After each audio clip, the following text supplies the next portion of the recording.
Question qu'on va peut-être poser à Lorraine Baldassare qui est avec nous. Salut Lorraine. Oui, bonjour Bob. Bonjour Comment ça va?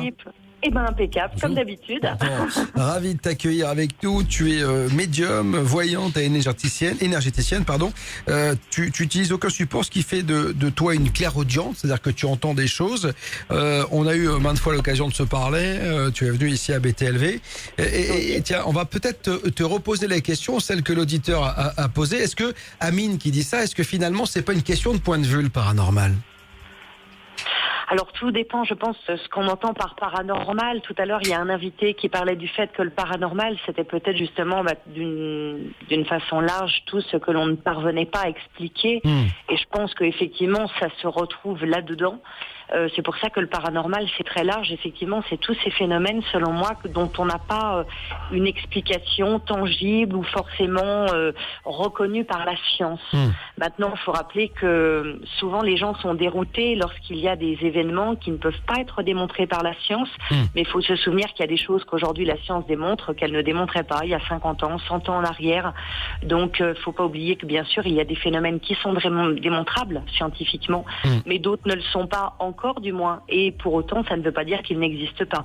Et vous avez dit beaucoup de choses très intéressantes tout au long de cette émission. Je vous ai écouté beaucoup. Moi j'ai été justement très interpellée lorsque vous parliez avec vos invités effectivement de la question de l'énergie et du pourquoi finalement certaines personnes arrivent à faire des choses assez fabuleuses, d'autres peut-être moins, et la fameuse question qui se pose, est-ce que finalement on peut parler de don ou de capacité? Et pour moi, personnellement, je ne parle jamais de dons. Je crois effectivement qu'on a tous des capacités qui sont là, plus ou moins développées, et qu'ensuite on va les travailler, tout simplement. Mais qu'on a donc tous la capacité, par exemple, on est tous des êtres remplis d'énergie.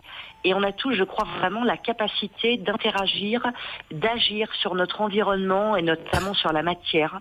Par exemple, en venant en aide à quelqu'un et simplement on ne l'utilise pas suffisamment. Oui, mais moi, je suis toujours un peu embêté quand on me dit toujours on a tous ces capacités en nous, parce que moi, je ne vois rien, je ne ressens rien, j'entends rien. Je suis le mec le plus basique du monde. J'ai vécu deux choses, une quand j'étais gamin, une à mes 22 ans. Mais alors, certains diront c'est déjà énorme si tu veux, mais quoi qu'il en soit, depuis nada, c'est-à-dire que moi quand je descends, je vous le dis souvent, dans mon garage, je me dis, je laisse la lumière éteinte, je me dis je vais peut-être voir quelque chose, il va se passer un truc. Je ne vois rien, même pas les marches, des fois je manque de me casser la gueule. Donc c'est quand on attend quelque chose qui se passe rien. Mais oui, mais ça me frustre parce qu'en fait, ça va t'arriver un moment où tu t'y attends. Tu vois, je regarde le ciel ce week-end, j'étais dans le Tarn, là, il faisait un temps sublime. Avant d'aller me coucher, j'ai regardé le ciel, alors je voyais la grande ours, la petite ours, mais je voyais rien. Je me dis, mais merde, je vais voir un ovni. Même pas un petit satellite. Si, j'ai vu un petit satellite passer, tu vois, mais ça je le connais. Donc il n'y a rien d'extraordinaire là-dedans, tu vois, c'est quelque chose de reconnaître. Ce qui est extraordinaire, c'est le regard qu'on a sur les choses. Oui. En fait. Ah, mais c'est sûrement, ouais. Mais c'est ça, je pense que c'est ça. Le problème, c'est j'entends souvent des personnes, par exemple, qui disent, mais moi je ne vois rien, je ne perçois rien. Ouais. Je crois que c'est pas ça le problème. Je crois que c'est souvent les personnes ont une idée préconçue de ce qu'ils voudraient voir ou de ce qu'ils seraient censés voir, et du coup ce qui se passe vraiment, qui peut être peut-être moins extraordinaire, moins tape à l'œil, finalement ils ne le voient pas, ils ne le perçoivent pas. Mais je crois vraiment que c'est un petit peu un système un peu comme de radio, encore une fois, tout fonctionne sur des ondes, des vibrations, et qu'il y a certaines conditions dans lesquelles on va être nous-mêmes en tant que un petit peu comme en tant que récepteur, qui va faire qu'on va peut-être capter à un certain moment des choses. Après, malheureusement, je crois qu'on est beaucoup englué à la fois par un système de fausses croyances, par l'éducation parentale, sociale. On a aussi notre corps, qui est notre outil un petit peu également dans cette dimension, mais aussi pour communiquer avec d'autres, qui est beaucoup encrassé. On a une alimentation qui n'est pas saine, et ça, on oublie trop souvent de le dire, ça joue énormément. Le fait de ne pas faire attention à notre corps, qu'il soit encrassé, nos sens. Tout à l'heure, vous parliez avec les invités des sens qui sont atrophiés. Et c'est vrai, on a des sens qui sont très atrophiés, très abîmés, beaucoup à cause justement du fait qu'on ne les utilise pas assez et qu'on les encrasse d'une certaine façon. Et moi, je le vois véritablement parce que je vois aussi que mes perceptions évoluent avec le temps. Et par exemple, j'avance beaucoup, moi, maintenant, dans la façon de traiter mon corps différemment, notamment par l'alimentation, que voilà, je vais vers des modes un petit peu d'alimentation et aussi des modes de vie de plus en plus sains. Et je vois qu'au fur et à mesure, mes perceptions se développent.